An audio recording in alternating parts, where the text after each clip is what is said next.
everyone, welcome back to the channel. Galletto Rossonero with your favorite co-host, our friend Aldo. What do we say? Po, po, po, po, po, po. On fire, on fire. Guys, Italy won. What do you want to do? You can't do nothing about it. We predicted almost from the beginning that they were going to win. Well, they won. So, what do you want to do? That's the way it is. We're going to celebrate. That's right. We are celebrating Italy's victory. What did you think of the game, Aldo? The first 2 minutes or the rest of the game? The entire thing. The entire thing. The entire thing was, look, I wasn't feeling well that day. I was sweating bullets already. I had some kind of like a little cold or flu that lasted a 2-day thing. It fell on the Sunday. My daughter's birthday was on Sunday, so everybody was here in the backyard and we took out the TV. And we were sitting down in front of the TV at 3 o'clock. First 2 minutes, we were like, oh no. But in my head, deep down inside, I was like, okay, we got rid of the goal we had to give up. Now let's play. And that's it. I think after about the 20th minute, Italy started taking control. And from there on, it was total control, ball possession, a bit what Spain did to us in the semi-final. 71 to 29 when Bonucci scored. Yeah, fantastic, yeah. And, fantastic. So a lot of ball possession. England was closing the line between the midfield and the back line very well. Bonucci, I think, had 18 long ball launches, which I think they saw they couldn't get through the line, so they started going with the long balls. By the way, I just want to say something, Yes. I had to do mea culpa on Bonucci and Chiellini because I had said that against the bigger and faster strikers, they were going to have problems. We both did. I actually gave them a 9 in the Pagellas because they handled Dani Olmo as much as they could. They handled Lukaku. They handled Kane, Sterling. Like, what more can you say? What more can you say? Sterling tried with his dives again, and this time the refs were not giving in. So yeah, I mean, I have to throw that in. But no, and also myself, Hero, like mea culpa too. We weren't sure going in. To me, the big question was the center back position, and hats off to them. I think they even said it themselves. They got rejuvenated, and yeah, they won. But what they enjoyed the most is making new friends, like honestly, with the national team and friendships. And I think that all the young kids just rejuvenated everybody there. Because I gotta say, Bonucci hasn't played this well since the first game he played with Milan, and then he disappeared. Basically, no. All jokes aside, he didn't have great seasons with Juventus, and I was really worried. And Chiellini, we knew he was a big monster, but at 37 years old, he showed that foul at the end against Saka. It was like that to me personally should have been a red card to me. But no, well, look. To me. Okay, in his defense, there's nothing wrong whether you pull from the top of the jersey or the bottom. Yeah, but that was the kid just went flying because he wasn't expecting it. But anyways, okay, meritato the giallo. Let's just say that. Yeah. No, like I was saying, like they adjusted, right? They couldn't get to the line. They adjusted when they took out Immobile with Berardi as the Paso Nueve. And you just saw all the boys pushing up, and I said, that's it. These guys are cooked. They want to play the 5-4-1. They want to try the Catenaccio against the team that invented the Catenaccio. It's not going to happen. And then who scores? Bonucci and Quaglia. And after that, I mean, even though they went to penalty shots, I don't know. I just had this feeling deep inside. First of all, Donnarumma. Yeah, bestia, una bestia. Yeah, but I gotta say, and I said it in my video, in my reaction by myself, England making 3 kids of 19, 20, and 21 that barely played, because they didn't play the entire game. But they barely played in the rest of the tournament because Sancho only played the bits and pieces. Rashford only played bits and pieces. Saka played a couple of games, I think 1 or 2. But to make a 19-year-old kid shoot the decisive penalty after he hadn't played the entire game, and you had people like Sterling, like Shaw, like Stones, all sitting there. Yeah, the kickers were all there. And yeah. But Like, did Southgate take the blame on that one, or? well, Southgate, I don't know. He didn't play Sancho the entire tournament, so why put him in a position to shoot a penalty shot when your game is on the line? Saka, the entire season with Arsenal, did not kick one penalty shot. Why would you make him kick the last penalty at 19 years old with your game on the line? To me, that doesn't make sense. That's it. I don't know. Like you said, the game, nail biter all the way to the end. Berardi could have scored the winner at one point. That lob that almost he could engage it.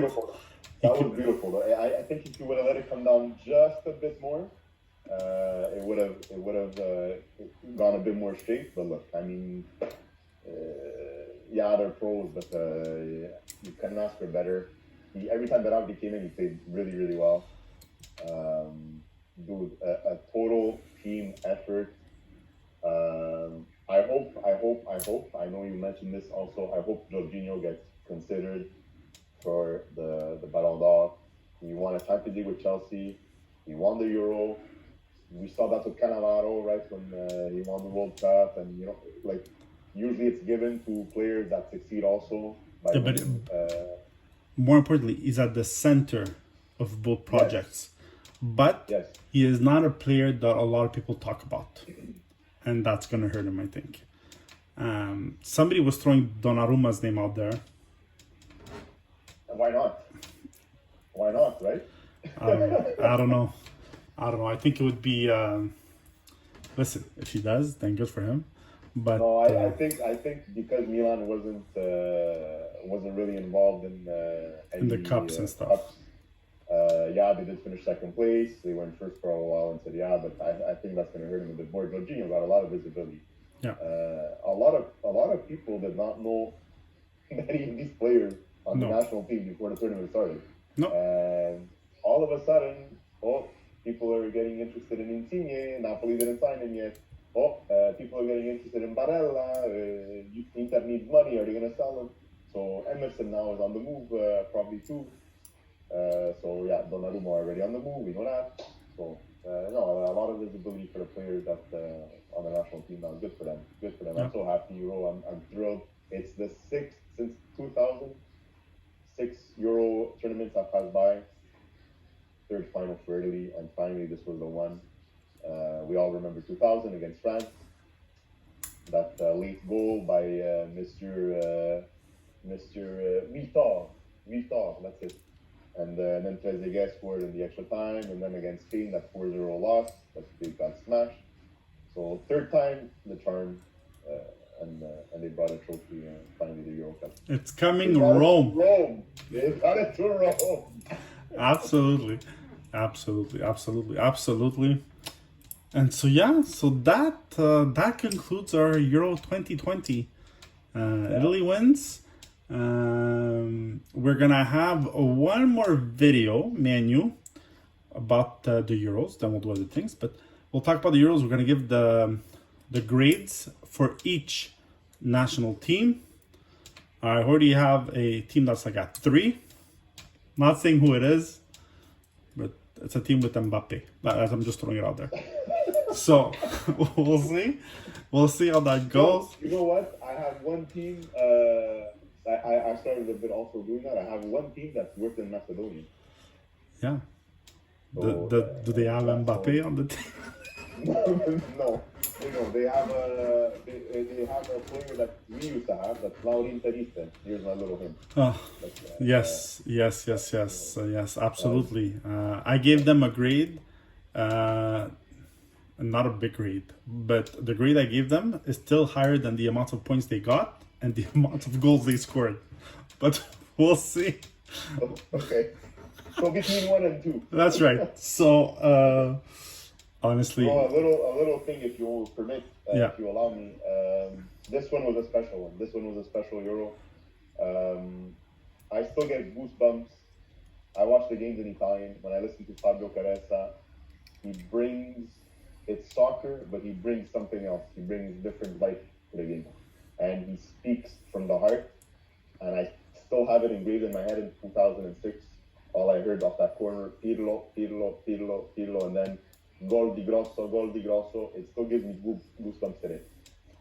And absolutely. Now in this Euro with after the save from Donnarumma, he started saying, Signore, grazie that you gave us with Calcio. Thank you for giving us soccer, so that we could hug each other and stuff like that. My reaction, I had sent you the video when we won this year. I took a dive a la Sterling into the pool, and a hug with the Pops. My Pops is 83, so I go, Pops, you didn't dive in the pool? And he goes, no, I wanted to dive, I saw you dive. He goes, but next year when we win the World Cup, I'll dive with you. So there you go. So he's not getting any younger. It was a special one for us. We're going to cherish it for as long as possible. And that's it. Yes, it is just soccer, but the flag, the players, especially this year, what the team brought, and we used to hear the interviews and stuff like that about the unity. I think, for me anyways, it did that also at home. It brought us together and it gave us an opportunity to get together. So grazie, azzurri.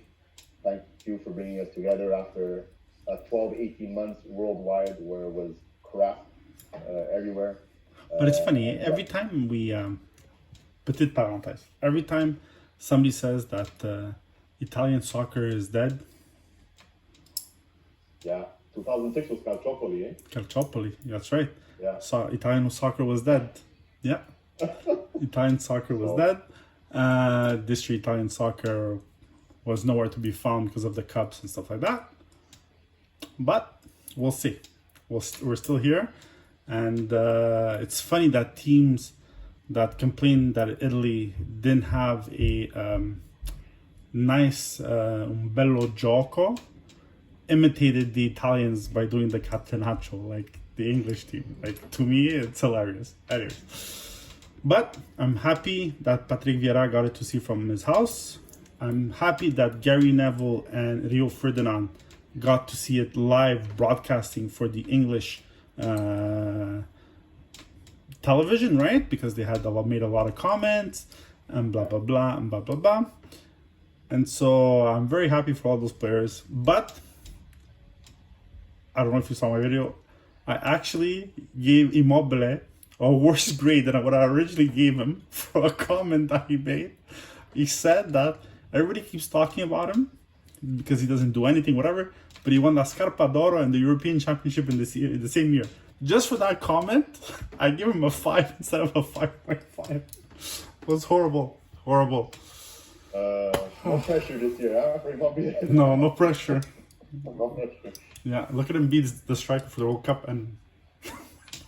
Oh, well, I hope, for our sake, I hope so, because we have no strikers. We won a tournament with no strikers. No. So for our sake, I hope so. And even for him, he's a good kid with Lazio. Hopefully he shows up with the Nazionale. We'll see. All right, Aldo, have a great night. We do le pagelle tomorrow after tomorrow. Have a great evening, guys. Enjoy your soccer day tomorrow. More Calcio Mercato news. Olivier is finally coming to La Cittadina. We're going to see what happens. A lot of rumors. We'll see how it goes. All right, guys. Have a great night.